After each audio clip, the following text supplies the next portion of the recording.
good. You feel good, James Brown? That feels good.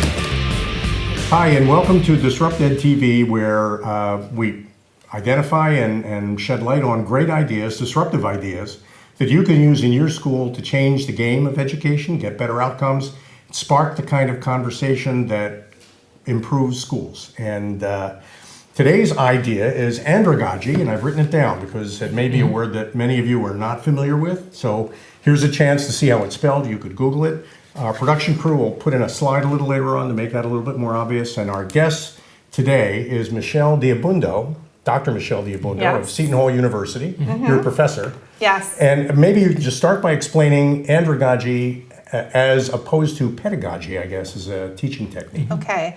So pedagogy is the dominant way that we teach in the United States right now. And it is the art and science of teaching children. So when we lecture or we assign readings, that's pedagogy.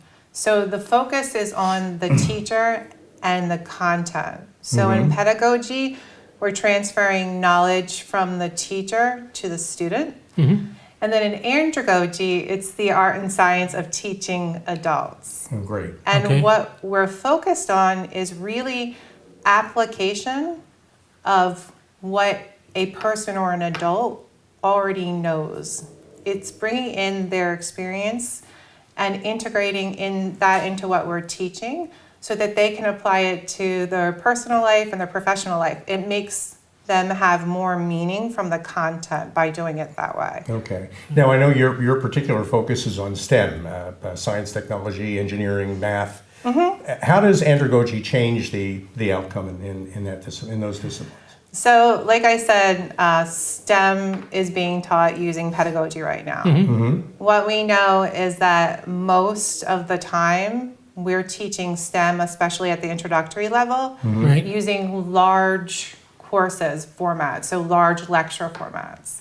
So we could have 400 students in a class and we're lecturing to them. So the focus is on transmitting the knowledge from the professor to the students. However, in STEM reform, they're really looking to apply the content so that we can prepare the students to be critical thinkers and problem solvers in the workforce. I see. So it really is about engaging the learner in the discipline to the point where they feel they're a part of it and not just sort of an audience for it. Exactly. And that is, I think that's such a powerful idea. Yes, it's a really powerful idea. And the idea is that we are distributing the power in the classroom.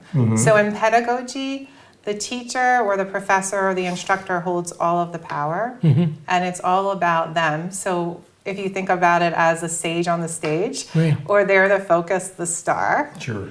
And then in andragogy, what we wanted to do is make it a more democratic environment where we're distributing the power. And so it's about everyone coming to the table and sharing their experiences and being part of the learning process. Wow. They can become more engaged in the learning process rather than just lectured. And that changes outcomes. That's Absolutely. such a terrific idea. Now, before the program, we were talking about our experiences in education, and I shared mine.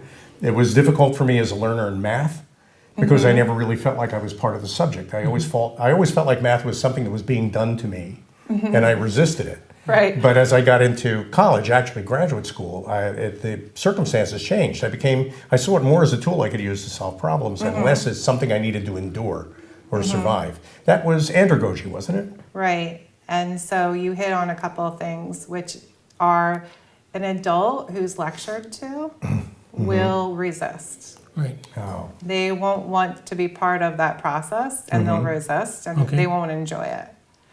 And so one of the examples that you gave of not applying the content or not really feeling like you were part of the learning, I had an experience with that in statistics.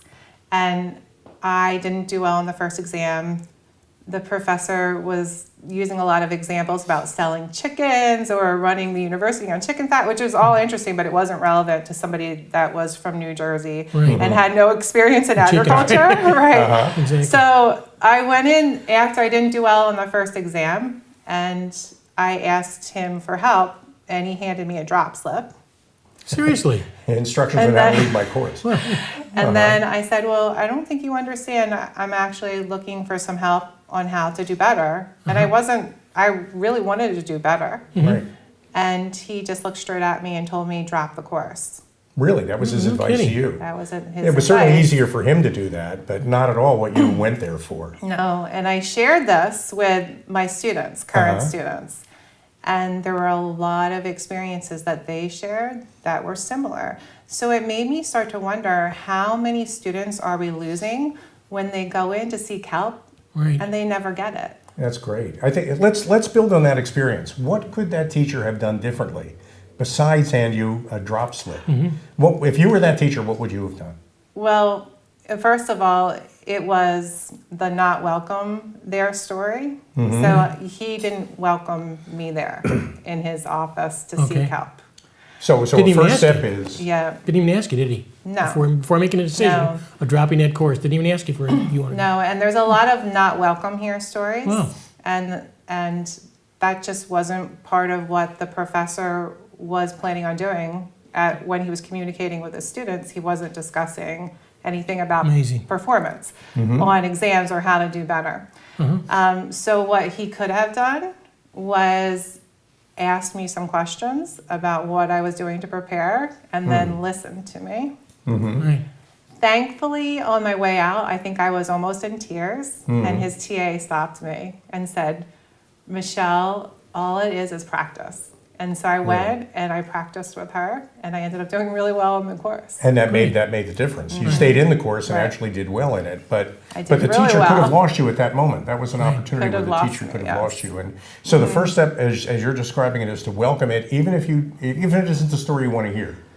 Welcome it, and then the second step is to ask questions and learn from the student who's struggling with Right. with the subject. Have a dialogue. Yeah, open up a dialogue between the student and the instructor. Absolutely. That Right. is, And that's part of building a climate. And so when we were talking about the difference between pedagogy and andragogy, that authority figure is very prevalent in the sciences. So when we have a person that is a teacher and is transmitting knowledge and holds all the power and evaluates the students, right. they're building a very intimidating climate for learning.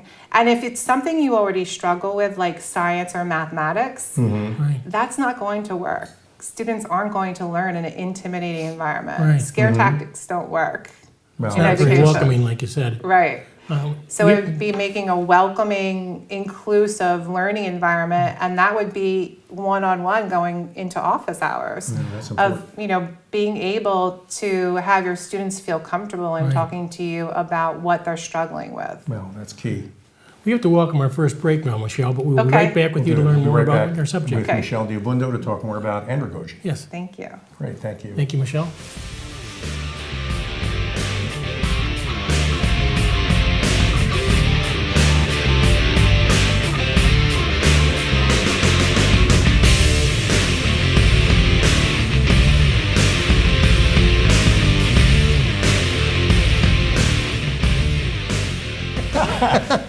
Welcome back to DisruptEDtv. My name is Al Cini, I'm Joe Osamendi. and but the star of the show today really is Michelle Abundo, who's Right. talking about a different model for teaching, using an old term actually. It's a rediscovery of something that's been around for quite a while. Right. It's called andragogy, and Michelle's particular point of reference in this is that what we're really doing is taking instructors Right. and putting them in service to the educational process. Is that a good way to put it? It is a really good way to put it. So as instructors, we realize that everyone plays a role in the classroom. Right. So we're exchanging information and we're learning from our students. So I actually even shift from using the term student to learner. Okay. And as an instructor, I think of myself as a facilitator of learning now. So I have changed the way that I teach and the way that I connect with my students by thinking of myself as being in service to them, Okay. which is that I'm learning from them and they're learning from me. And it's completely transformed my practice. And what's resulted has been students who are so engaged and they stop by and they send me emails and they talk about how they're applying it in their personal life and in their professional life, and that they're using it to educate themselves continually. So it's been a really powerful thing for me to think of myself not really as a servant leader, but in service to the student, and realizing that I'm getting as much out of it as they're getting out of it. You provide a platform for an exchange of ideas. And Exactly. It really is. It's a co-learning kind of a thing, Absolutely. and I think that sounds tremendously powerful. Your background in all this, I know you're a professor at Seton Hall, and you specialize in, I think, public health. Is that right? Well, I am teaching in the PhD program now. I did teach undergraduates in health science for 10 years, and I Okay. started out as a health educator. Now I work as a professor of health science in a PhD program. So my students are coming from the sciences and they're getting a PhD. So they'll come from a health background, they're from biology, they're from chemistry, and I primarily teach leadership classes. So I'm teaching future PhDs in health science, the leadership component of it. Yeah, that's great. Now you're becoming in service to the educational process. Exactly. Sounds like it might be a personal story. I mean, at what point did you reach that conclusion you should do that? Well, I always wanted to be in service, but I think that I had it wrong at the beginning of my career, because as a health educator, I wanted to help people. Sure. And what I realized is that it's not necessarily about helping them, it's about empowering them to be self-directed. Okay. So to move from being dependent, whether it was in a health education classroom, to being an independent learner, so that they're making decisions, they're changing their knowledge, they're changing their attitudes, they're changing their behaviors. And that empowers them to make decisions. Now, the way that it happened for me was that in health behavior, I wasn't really getting the answers to how do we tailor classes for diverse populations? How do we tailor them for different settings? And I ended up finding my way to adult education. So I got a PhD in that, and it completely transformed the way that I thought about health education. It really took my ability to educate others to a higher level. And then that was about 10 years of teaching using this Andragogy. And then I found my way to becoming a coach. So I went through a year-long coaching certification. And that also was another level of me learning to connect with my learners. So I have now added to the Andragogy the health education, and then also the coaching and leadership component of A it. well-rounded That's program. good. That's Right. important. I mean, it's actually, when you think about it, that does cover all the bases. Absolutely. That's right. Now, before the program, we did a little pre-interview, and you mentioned that you're not an easy A. No. I mean, I think it's important for people to realize that you can set high standards, and you can have a hard course, a course that is demanding and challenging. Right. Andragogy doesn't mean lowering your standards for performance at all. No. For me, Andragogy is about teaching a process of developing an identified artifact or outcome for the course. So there's always a product. So it's product driven, but there's a process that's taught along the way that teaches the learner a new skill set. So it helps them learn how to plan, implement, and evaluate what they're doing. And it's always broken down into steps. And they learn that process, and it becomes very effective for them in learning how to do it in their own life, whether it's for a personal or professional reason. They become self-directed. That's terrific. Now, maybe you could spend a minute on that, because I think you mentioned in your pre-interview that you had a student who's been thanking you because his writing experience is so much better now. Right. How did you help with that? What did you do? Well, it was that he was coming to America from Saudi Arabia. And we were talking about his writing, and he was a little bit offended when we went over some of the critiques and the feedback, and he came to see me in my office. So I sat down with him, and we went step by step through what he could do to improve. And he wrote a really fantastic paper. Really? And then he comes back to thank me every time he's on Every campus. chance he gets. That's rewarding in itself. And Because he said nobody ever took the time to teach him the process of writing. And so now he's in the process of trying to submit to journals his manuscripts. And he's at the dissertation process, and he always says, I remember what you taught me in my classes. That's important. And he thanks me because he felt like nobody took the time to teach him before. Okay. And it's built into my class. And so it's very front loaded in that it could sound like a lot of work to an instructor at first, but what I do is I build it into the course, and it actually decreases the amount of time that I'm spending grading, because what it includes is a process where they're constantly using a rubric and really specific assignment directions. And then I use peer evaluations, peer reviews, and then they do self-assessments throughout the process.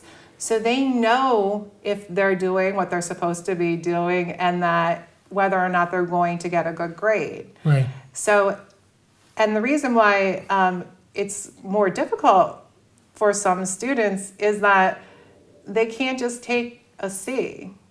They have to work their way They up have to to an work their way A. up. They can't Right. just wing it. They have to follow some rules. They'll submit it 10 times until they get it right. Oh, that's great. We have to take a break. We have to take our second break, Michelle. Okay. We'll When be we come right back, back with you. yeah, I definitely want for people that are watching who to talk about that clarity of expression, the importance of that. Maybe we can go through those 3 steps again. So we'll be right back. Okay. Thanks, See you. Michelle.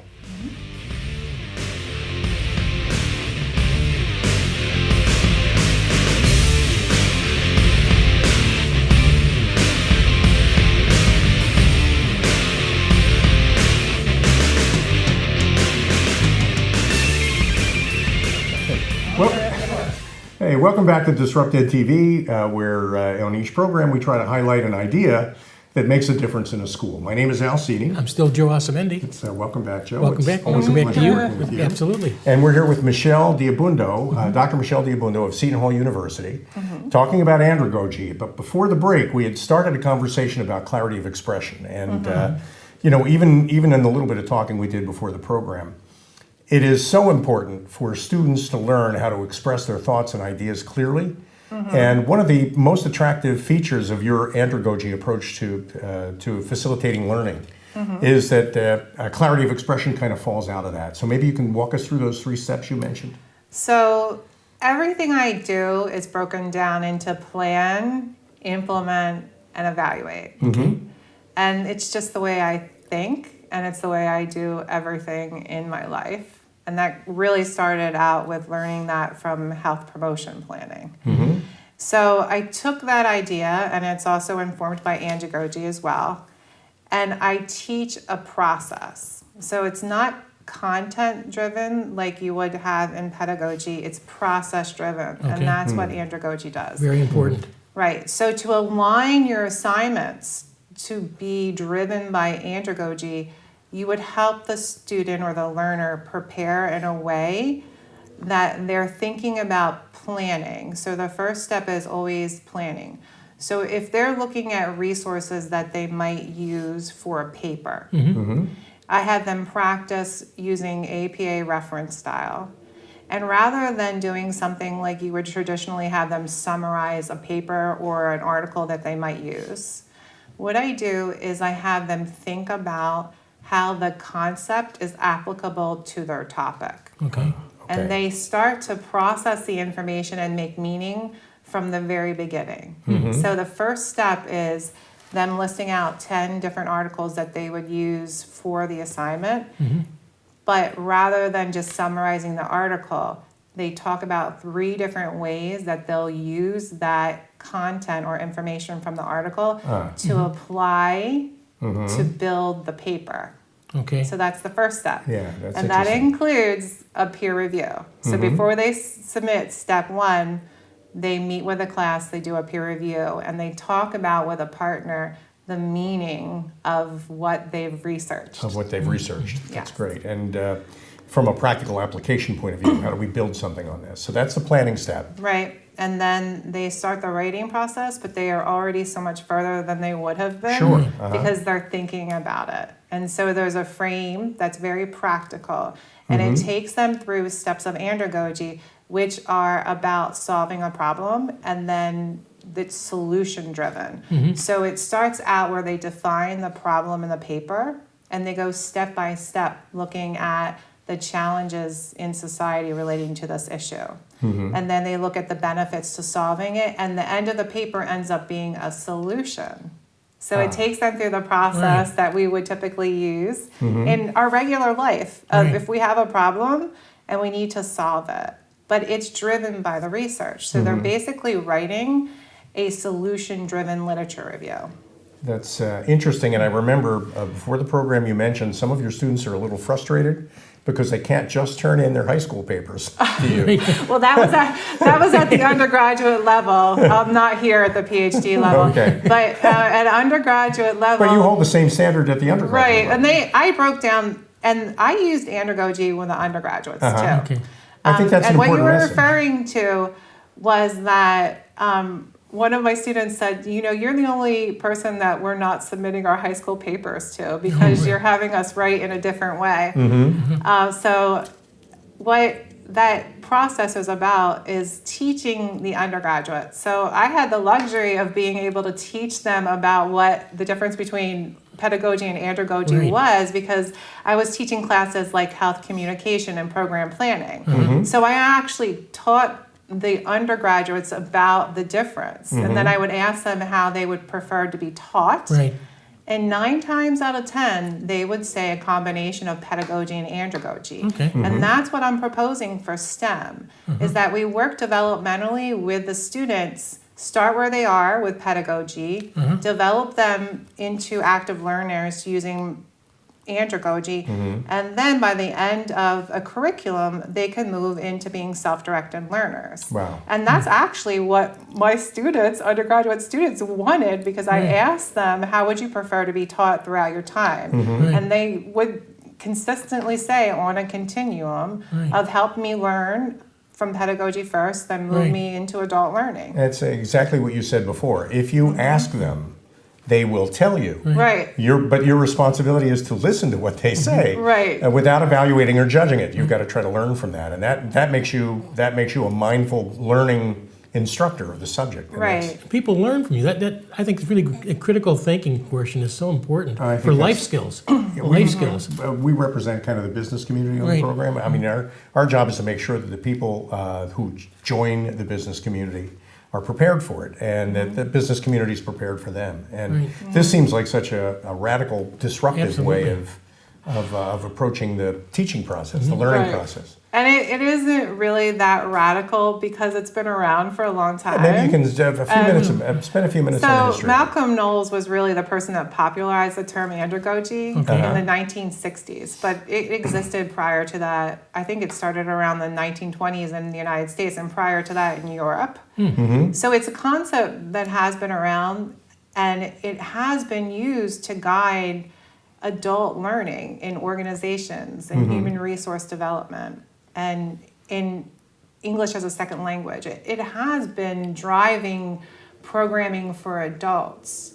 However, it hasn't been discussed to be applied to undergraduates.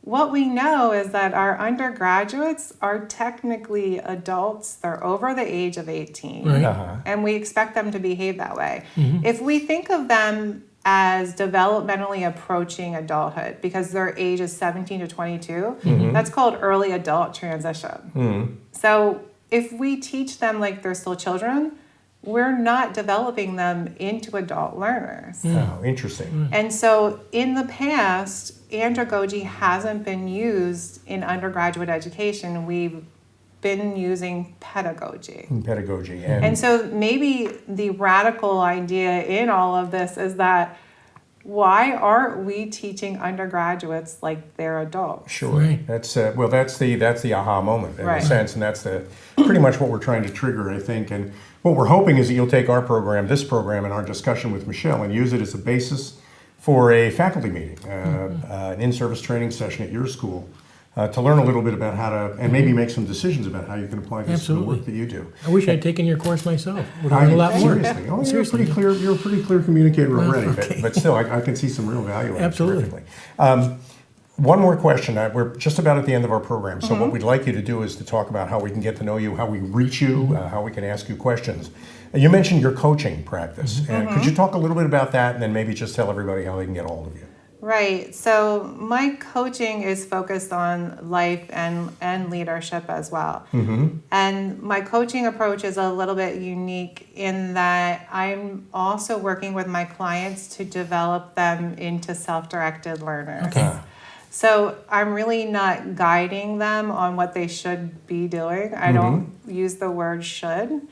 It's about them learning the process of seeking out the knowledge that they need to change and then shifting their attitudes and their behaviors. So I, through my coaching, also take them through a process that's educating them on how to become less dependent and more independent in their behavior change. Sure, I see. And so then maybe, I mean, in a way, what you're really doing with your coaching is trying to awaken the entire self-learning. It is. The whole process of wanting to be better that Andragogy encourages in adult education. Right, and that also is a platform for a service exchange as well, because what I realize is that the coach is also not the authority. Right. It's about a service exchange.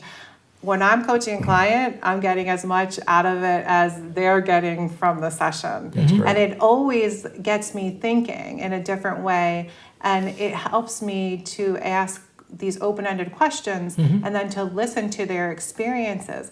Their experiences are so valuable, and they end up having a positive effect on me in my personal and professional life. So it's the same spirit that I'm using as a professor that I'm using in my coaching practice and also as an education consultant. Great. So maybe you can spend a minute, look in your camera, that camera right there, and just say how people can find you, how they can reach you, how they can learn more. Well, like I said before, I'm at Seton Hall University, and I'm Associate Professor of Health Science, and you're welcome to communicate with me via my email there, which is Michelle, Michell, .dabundo @shu.edu. And also, you can look at my LinkedIn account and send me an email, and I would be happy to talk to you. Michelle Abundo. Dr. Abundo, it's a real pleasure. Thank you you for joining us today on DisruptEDtv. Michelle, it certainly was a pleasure. Thank you so much. It was a pleasure. And thank you, all of you, for listening in on our disruptive conversation with Dr. Michelle Abundo today. My name is Alcini. Joe Osamendi. And we hope you'll join us again for another episode of DisruptEDtv. Have a great day. Thank you. Thank you. Thank you, Michelle.